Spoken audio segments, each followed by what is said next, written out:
So Drake lost the lawsuit. This one can be, Drake lost the lawsuit. They dismissed it, threw it out. It is what it is. Yep. It is what it is. It's over with. Yep. Some of the verbiage behind it though is what I found interesting, and that's really what I want to highlight. I see it. This is the breaking news. This is from Drake's defamation lawsuit against UMG. Drake's defamation lawsuit against UMG over Kendrick Lamar's "Not Like Us" has been dismissed because the court concludes that the allegedly defamatory statements in "Not Like Us" are non-actionable opinion. The motion is to dismiss is granted. This is the thing right here. All right, here it is. Over the course of 16 days, the two artists released 8 so-called diss tracks with increasingly heated rhetoric, loaded accusations, and violent imagery. The penultimate song of the feud, "Not Like Us" by Kendrick Lamar, dealt the metaphorical killing blow. The song contains lyrics explicitly accusing Drake of being a PDF file, set to a catchy beat and propulsive bass line. Don't write this in my shit. Don't write this. "Not Like Us" went on to become a cultural sensation, achieving immense commercial success and critical acclaim. They essentially go on to say though that Drake alleges that UMG intentionally published and promoted "Not Like Us" while knowing that the song's insinuations that he has sexual relations with minors are false and defamatory. Let me see. That's them saying that it's dismissed. And this is saying that there might be some truth in it.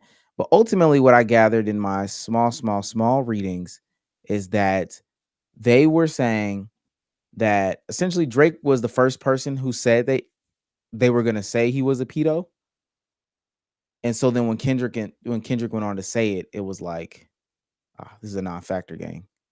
You kind of opened up the door for it. And they also said, we understand that this is a diss track. No sane listener to this song would say to themselves that this is truth in any way, shape, form, or fashion. That is the conclusion of this saga. Hey man, I hate to steal a tweet. He lost the beef both ways, bro. It's just tough. That's tough, man.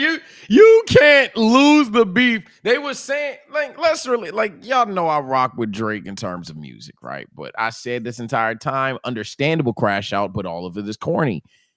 You can't then go legal route and then lose the legal way. Or some people say you can't go the white way, as some dudes are saying, and lose that too. Because now it's just like, damn. Now it's just like, damn, it's really all cooked. I mean, it's been cooked. It's not like if you won the case, what would Aubrey Angels do? Be like, LOL, K-bot, cry? I guess that's the most you would do, but you wouldn't look at the beef differently. It's just kind of like a damn. It's nothing too much worse changes for his image because it's just like we already pretty much put you in that laughing stock or the bid scenario. So Drake can still drop tomorrow. People are still going to listen to it. LOL. But it's just like, dude, just let it go. It's over. I already knew this was getting thrown out. Like, I originally did not care about this going to court because I knew what would be the point of it going to court. There's not much you're going to get out of this outside of, if anything, defamation, but really weak case for defamation, in my opinion. That's just how I felt. Didn't really speak on it, didn't really care about it. And this doesn't change anything for me. If anything, throughout this whole proceeding, and I will say I disagree with Sage in this aspect, it was Drake straight losing. Now, it was Drake lost when it came to the beef. That's fine. But he did win with exposing how them streams was looking. When J. Cole said some of them be faking their streams, I didn't know he meant in the big three. Oh, I didn't know he meant in the big three. I thought we was talking about the peons down there. You know, I thought we were talking about Caribou. You know, I didn't know we were talking about big three members faking their streams. And to everybody that's gonna run with the narrative of, well, the culture showed you how they felt.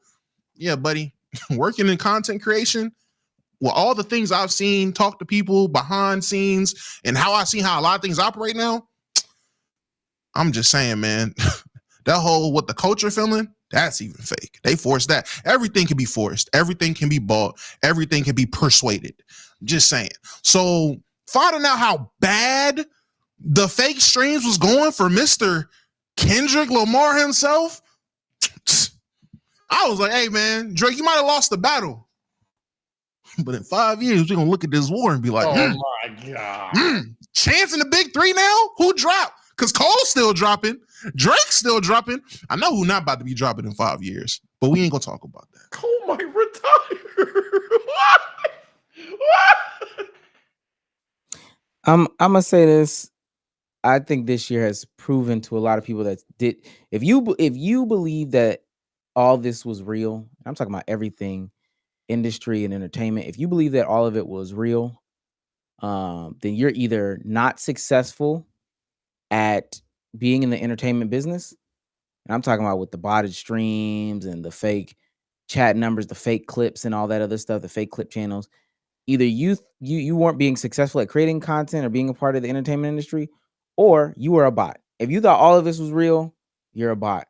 So any of that stuff that went down in the court and trying to prove the streams and all this, that, and the third, it was whack. It was always weak. I don't even want to beat the dead horse. It was just weak. It was really really weak. Yeah.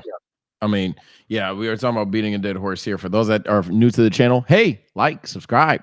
I wear do-rags. I've always understood why he did it. I think even right now I'll understand why he did it, but it never has affected me saying it was corny. It was definitely a corny thing to do. If you're going to get into a rap beef, and then Drake always, if you pay attention to Drake's diss tracks, especially the ones where he obviously won or people didn't respond to, Drake really will go there. Like, I don't know what it is. Drake will go there. He'll talk about you potentially hitting your baby moms. We talking about Kendrick specifically. He'll talk about you trying to, like, just sticking with family matters alone. He'll talk about how you think you're a martyr for black people. Man, Drake gonna say some messed up stuff about you were a victim as a child. You're a victim. Yeah, Drake gonna say some messed up stuff. So it's just like nobody sued you. Nobody's ever sued you. It was corny. It's never not going to be a corny move. I don't care what Aubrey Angel says. It's just the fact that when you lose it and you were going the corny way, you would at least think if you were going to be corny about it, you wouldn't waste time and you had a really objective way of winning. So Sage, you call it corny. I call it innovative. Someone has to do it first. Someone has to be the first to do it. If there's in rap beef, no one's ever sued the other party until the GOAT did.